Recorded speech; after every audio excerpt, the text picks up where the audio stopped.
This is not a forgotten war. It is a war the world chose to look away from. In Sudan, famine is not a byproduct. It is a weapon.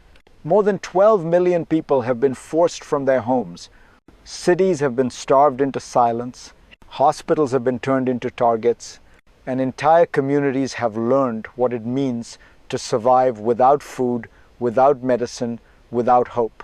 This war is no longer just bullets and checkpoints. It is drones crossing a country the size of Western Europe. It is gold, oil, and supply chains quietly financing destruction. It is a conflict where starvation is engineered, not accidental. And while civilians eat animal feed to stay alive, diplomacy happens in air-conditioned rooms far away. If you think this crisis doesn't touch you, stay with me, because it already does. If you find this analysis valuable, consider subscribing. Understanding comes before change. Now, let's slow down for one moment and define what this war really is. Because before we can talk about solutions, we have to be honest about the problem. To understand Sudan today, we need to strip away the headlines. This is not chaos. It is structure. On the surface, the war looks like a fight between two forces. The Sudanese armed forces on one side, the rapid support forces on the other. But beneath that surface is something far more complex. This war runs on alliances, on militias layered on top of militias, on old grievances that never healed, on local power struggles that predate this conflict by decades. At the national level, armed coalitions fight for control of the state. At the local level, communities are pulled into violence by survival itself. And at the regional level, foreign powers quietly shape the battlefield. This is why the war doesn't burn out. It feeds itself. Every siege, every drone strike, every blockade reinforces the system, and civilians are trapped inside it. To see how the system was built, we have to go back before the drones, back before the famine. Sudan did not arrive at this war by accident. This conflict is the product of cycles, political cycles, economic cycles, and cycles of violence that were never truly broken. For decades, power in Sudan was centralized, militarized, and traded for loyalty. Armed groups were not dismantled. They were absorbed, rewarded, and reused. Gold replaced accountability. Oil replaced reform. Conflict became an economic model. When the state weakened, militias filled the gaps. When peace agreements were signed, grievances were frozen, not resolved. Local tensions stayed alive, waiting. Then the economy collapsed. Inflation surged. Institutions hollowed out. When the war finally erupted, it wasn't a rupture. It was a release. What followed was inevitable. Fragmented authority, competing armed networks, and a country where control mattered more than governance. This is why Sudan's war spreads instead of stabilizing. It follows old fault lines. And then came the moment when the system cracked open. The first shock that changed everything. In early 2024, the war reached its first major turning point. Khartoum, Sudan's sprawling capital, fell. The Sudanese armed forces pushed out the RSF with overwhelming force. For a brief moment, there was a sense of victory.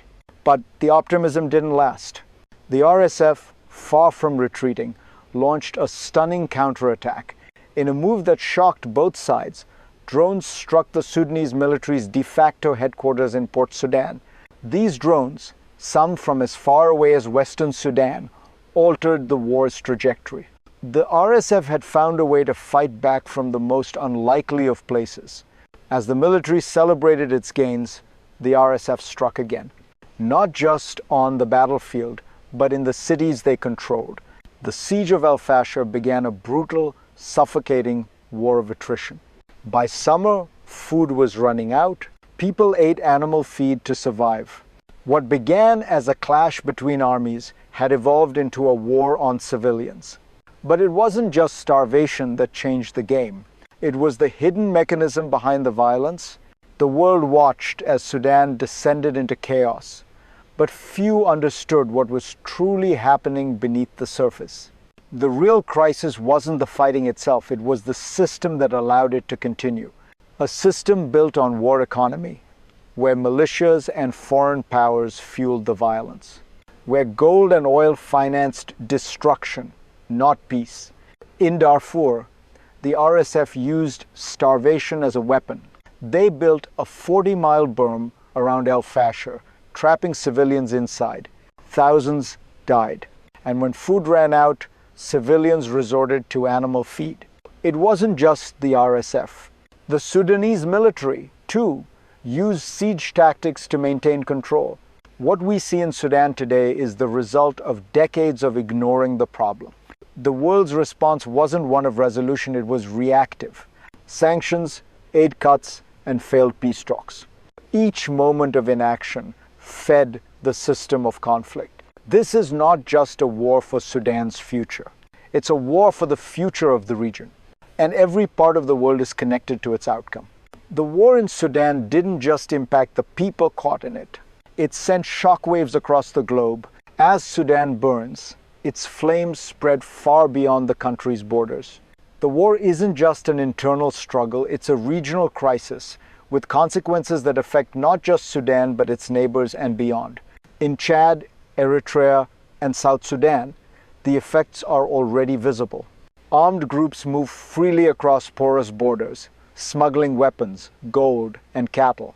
And as the conflict escalates, neighboring countries are drawn deeper into Sudan's war economy. For Egypt, Sudan's instability is a matter of national security.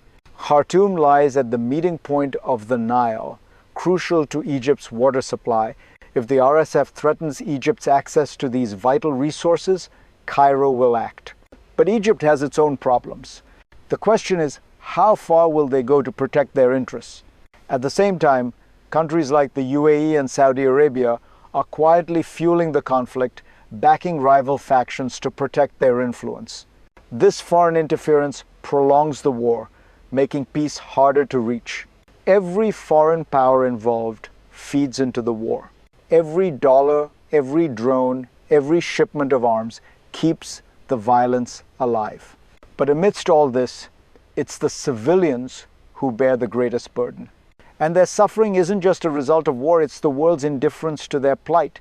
The people of Sudan have shown extraordinary resilience. But their survival is not just a fight for food, it's a fight for human dignity. In the midst of this war, civilians have taken extraordinary measures to help each other. Communities have organized emergency aid networks, providing food and shelter to those trapped by violence. Doctors risk their lives to treat the wounded, even as their hospitals are bombed. Yet, despite their bravery, the international community has failed them. Aid has been blocked. Sanctions have hurt civilians, not military leaders.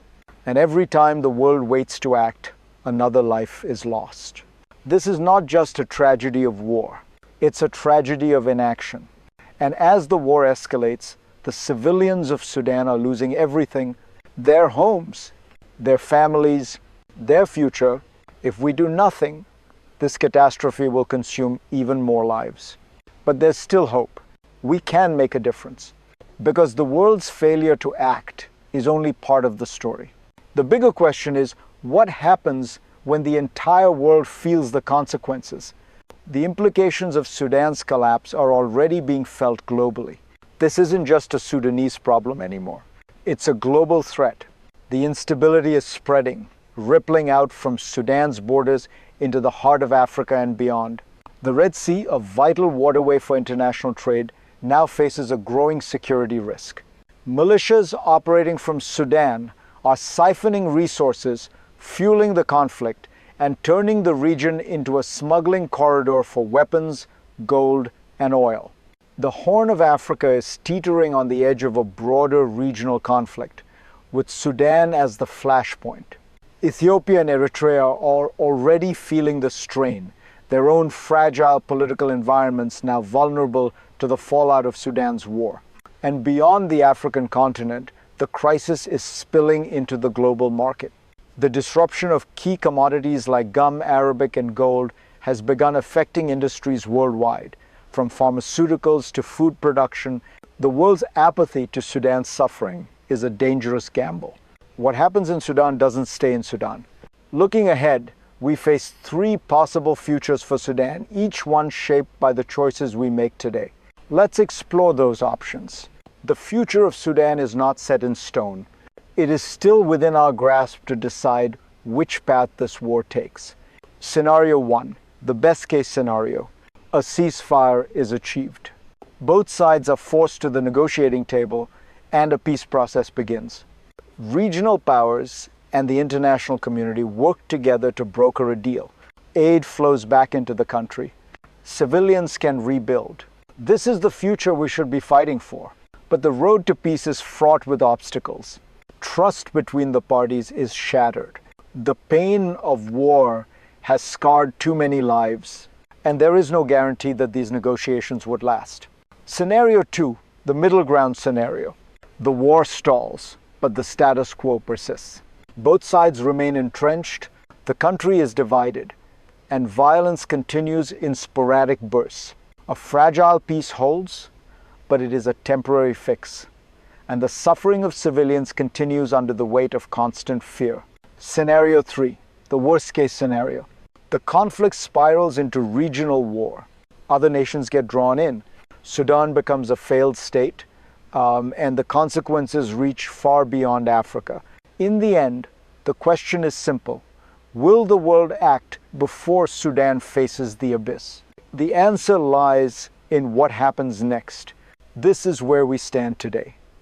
A country at the edge of collapse with the potential to drag an entire region and the world into chaos. The decision makers are in the room, but the civilians are the ones paying the price.